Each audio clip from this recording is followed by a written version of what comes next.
Assalamualaikum warahmatullahi wabarakatuh. Perkenalkan, nama saya Fariana Safira, Prodi Manajemen. Video ini untuk memenuhi nilai UAS Verli yang semester 4 dengan mata kuliah Artificial Intelligence. Pengaruh kecerdasan buatan di era globalisasi. Kecerdasan buatan merupakan kreasi dari perkembangan dan inovasi teknologi yang sangat pesat di era globalisasi ini. Pengaruh sebuah kecerdasan buatan kepada sebuah instansi atau bahkan negara dinilai cukup besar dan secara signifikan menghasilkan manfaat yang dapat semua orang rasakan. Dalam pengembangannya, kecerdasan buatan memerlukan dua hal, yakni big data dan computing power. Advertisement, sebuah kecerdasan buatan atau bekerja menggunakan pengolahan data yang sangat masif. Data tersebut dinamakan big data. Kemudian data tersebut dikonversi menjadi sebuah kecerdasan. Namun dalam memproses jumlah data yang sangat banyak tersebut diperlukan kapasitas komputer atau computing power yang cukup mumpuni. Pada awalnya pengembangan cukup mahal dan dinilai tidak ekonomis. Namun seiring pengembangannya waktu, pengumpulan dan pengolahan data menjadi semakin mudah dan semakin banyak perusahaan atau instansi pemerintah menggunakannya.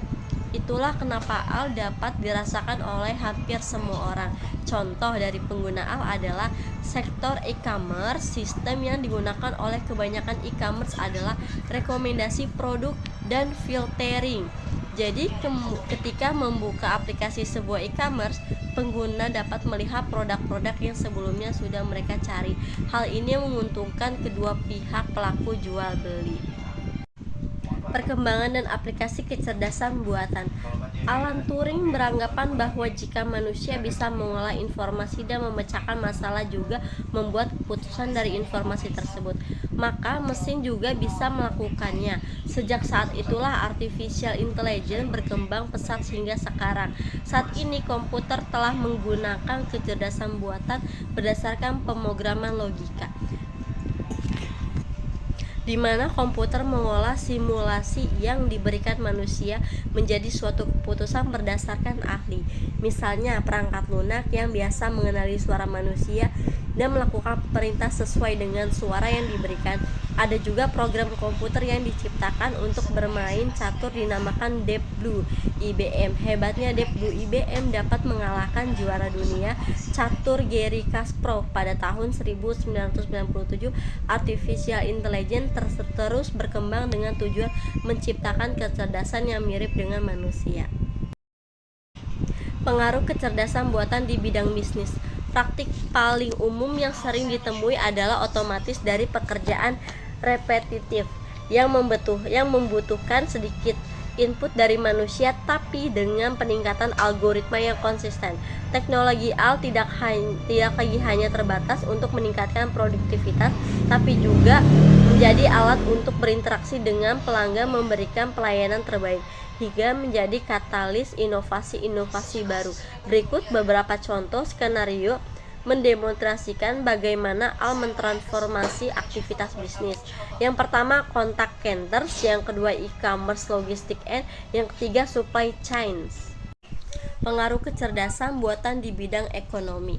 Pengambilan keputusan yang kompleks di bawah ketidakpastian merupakan inti dari ekonomi modern. Merupakan sistem perangkat lunak yang dirancang oleh manusia yang dengan tujuan yang kompleks menafsirkan data terstruktur atau tidak terstruktur yang dikumpulkan, penalaran pada pengetahuan atau memproses informasi yang berasal dari data ini dan memutuskan tindakan terbaik yang harus diambil untuk mencapai tujuan yang diberikan. Ledakan aplikasi yang tiba-tiba ini telah menciptakan sentimen perubahan teknologi yang sangat cepat yang dikhawatirkan akan mengganggu pasar tenaga kerja dalam skala yang belum terduga. Ancaman meningkatnya pengangguran dengan adanya robot atau inovasi seperti kecerdasan buatan dapat menciptakan lebih banyak efisiensi dan produktivitas yang diciptakan oleh robot dan komputer. Ketika perusahaan mengotomasi produksi, pertumbuhan akan dipengaruhi melalui tiga hal. Pertama, teknologi baru mengarah pada pergantian langsung pekerjaan dan tugas yang saat ini dilakukan oleh pekerja.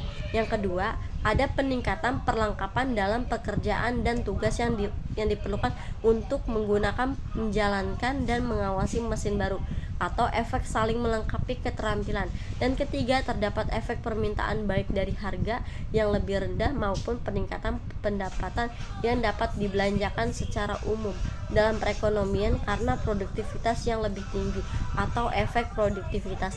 Biasanya efek ini tidak terwujud secara bersamaan, namun menunjukkan indikasi pengangguran pada awalnya akan meningkat dengan otomatis. Pengaruh kecerdasan buatan di bidang sosial. Dampak kemajuan teknologi di bidang sosial dan budaya dengan adanya kecerdasan buatan yang meningkatkan kemungkinan keberhasilan pengobatan medis, misalnya sistem bedah dan Vinci yang menggunakan teknologi robot untuk melakukan operasi yang lebih presisi, akurat, dan minim trauma pada pasien. Selama ini kita hanya berpikir tentang sisi baik dari artificial intelligence saja tanpa memperhatikan sisi buruk yang bisa saja terjadi.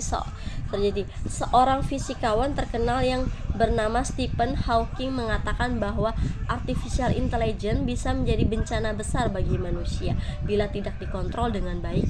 Senada dengan Hawking, Elon Musk, bos Tesla dan SpaceX juga mengatakan hal serupa. Ia malah menganggap bahwa jauh lebih berbahaya daripada nuklir. Ketakutan Max terhadap ia kemukakan karena ia merasa dirinya cukup dekat dengan dunia dan lantas ia menyadari bahayanya, betapa sangat banyak bahaya yang akan dihadapi manusia kedepannya menghadapi artificial intelligence.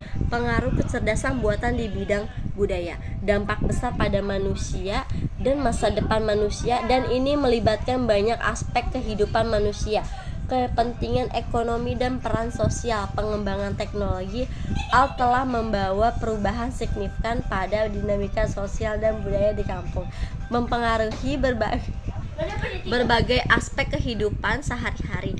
Mereka mulai dari teknik pertanian cerdas dan rumah pintar hingga kendaraan dan pabrik tanpa awak. Teknologi digunakan secara luas dalam berbagai bidang kehidupan dan produksi perdesaan. Terima kasih, mohon maaf bila ada kesalahan kata atau terlalu cepat membaca materinya. Wassalamualaikum warahmatullahi wabarakatuh.